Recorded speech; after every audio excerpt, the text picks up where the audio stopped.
Good morning, Simpson since 90 here, and it is November the 2nd, 2010, the morning after.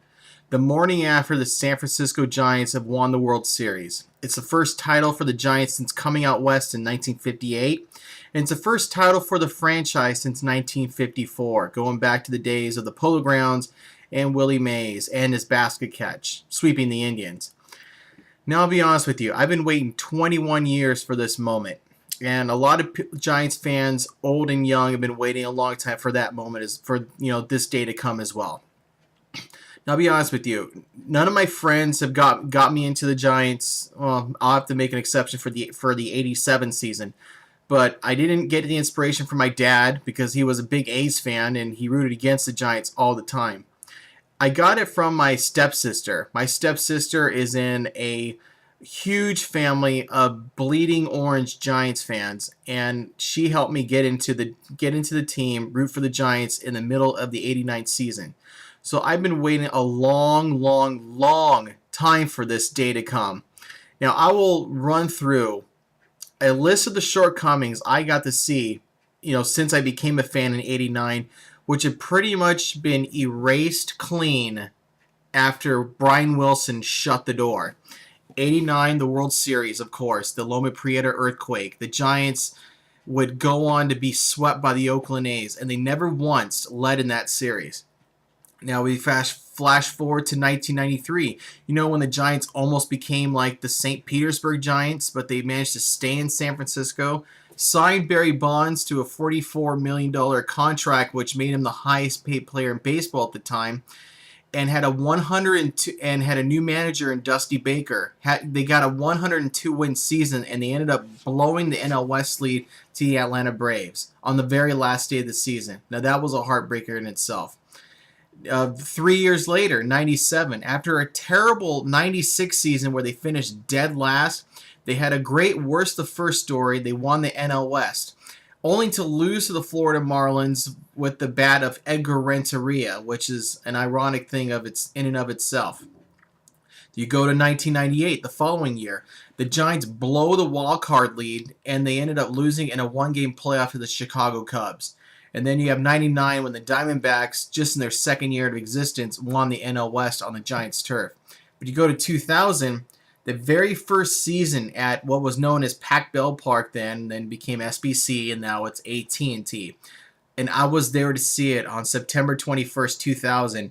The Giants getting the NL West crown back against the Arizona Diamondbacks. However, they lost to another wildcard team that was the New York Mets in 4 games. 2001, the only bright spot of that was Barry Bonds breaking the single-season home run record, which is still suspect, according to a lot of people. According to the court of public opinion. The following year, 2002, the Giants win the NL Wild Card. They go to the World Series for the first time since '89, and they became 6 outs close. Now, this championship is going to erase that memory for sure. The Giants came within 6 outs of getting the world title, only to blow the lead in the 8th inning and then drop the next game to the Angels. Now, 2003, the Giants, they go wire to wire, win the NL West, only to lose once again to the Florida Marlins, another wild card team, in 4 games. 2004 to 2009, it was pretty much all about Barry Bonds. Barry Bonds was chasing history. He got 700 home runs in 2004. Then he ended up breaking Hank Aaron's record in 2007 against the Nats. And also the Giants got another Barry, which is Barry Zito, after 5 playoff failures with the Oakland A's. I wonder if he gets his ring now after the 6th try, being that he wasn't even on the playoff roster. I'll have to look into that. So 2004 to 2009 were a complete blur of bad baseball, but good pitching from Cy Young Award winner Tim Lincecum, and I wouldn't be surprised if he won it a 3rd year in a row because the kid was lights out once again, and the only All-Star. Now you go to this year. This year, the Giants were completely written off before the first game. They said, oh, well, they don't have bats, but they got the arms. But it doesn't really matter. They started signing players. They got Aubrey Hoff. They picked up on, Freddie Sanchez was now 100% after a trade. They had a couple of arms to help their bullpen because their bullpen was a problem now. Their starting rotation was fine. They still couldn't hit worth crap, but their bullpen was starting to become a sinking ship. Now they fixed that. Now they righted that wrong. And eventually they started picking up guys that nobody else wanted. Mike Fontenot of the Cubs. You also had Pat Burrell, who was released by the Rays, so they picked him up, and I honestly believe he didn't do all that well in the World Series. So they all get together, and they remind me a little bit of the New Orleans Saints. They were just a bunch of cast-offs, and no one else wanted them, so the Giants picked up on them. And that is a dangerous combination for any team, is you have a group of guys that nobody else wants. They band together, and they win the whole thing just to spite them. So the Giants, they took care of the Braves again, like they did in 2002. They beat the Phillies, who were the two-time defending National League champions. And, I mean, they had a lot of potent bats and Roy Halladay. That was all you heard about was Roy Halladay and Cole Hamels and Roy Oswalt. Don't forget about him. But they took care of that problem. They took care of the bats, too. They played small ball very well. Then they go against the Texas Rangers, who were another World Series virgin. It was their first time in the World Series, and they silenced their bats. The Rangers were a potent offense, and that's what I said at the beginning. But the Rangers proved to me that you can't always win by playing long ball, and that was all their runs in their homestand in the World Series. They had a 3-run blast from Hamilton, they had a solo shot from Nelson Cruz, and they had another solo shot from somebody else. I don't care because they lost.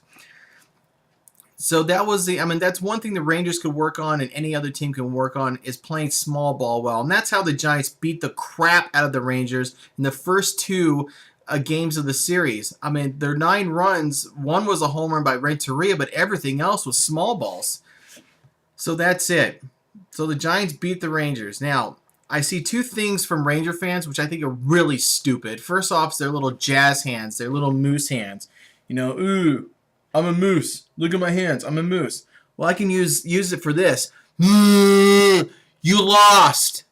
And now the second thing is the claw, which I think is really stupid. A lot of the players from the dugout do this. You know, here, I got something they can do with this claw. All right, they can take this claw and just put it up against their face and just bring it down like this because they lost.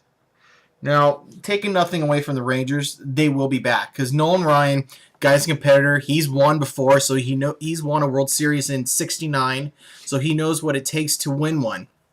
So Nolan Ryan will be locking and reloading, and the Rangers will be back. So honestly, to the baseball world, they may have lost to a team of misfits and cast-offs, but you have not seen the last of the Texas Rangers. They will be back, and they will be back again.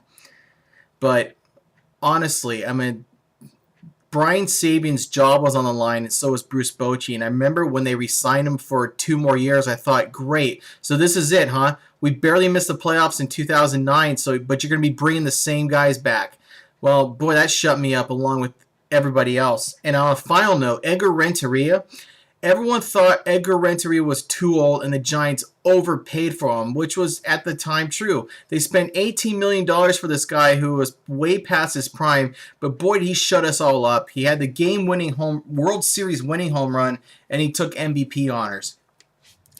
So that's all I got to say. And the New York Yankees can kiss my ass, and ESPN can bite it too because all their guys can be eating crow. Well, except for the ones who do pick the Giants. Everybody else is going to be, Cliff Lee. Cliff Lee is going to shut him down. What happened to Cliff Lee? He gave up way too many runs. So that's all I got. My time is running out. I am so stoked, and now I can relax as a sports fan and worry about the Sharks. I mean, the Giants won a World Series with pretty much a bunch of guys that nobody else wanted, but the Sharks that can't win a Stanley Cup. What's your excuse? So until then, this is like the 3rd take I did in this video because the first one sounded very like I just woke up and it was true. So this is Simpson Since 90 signing off. Giants forever. Yankees suck.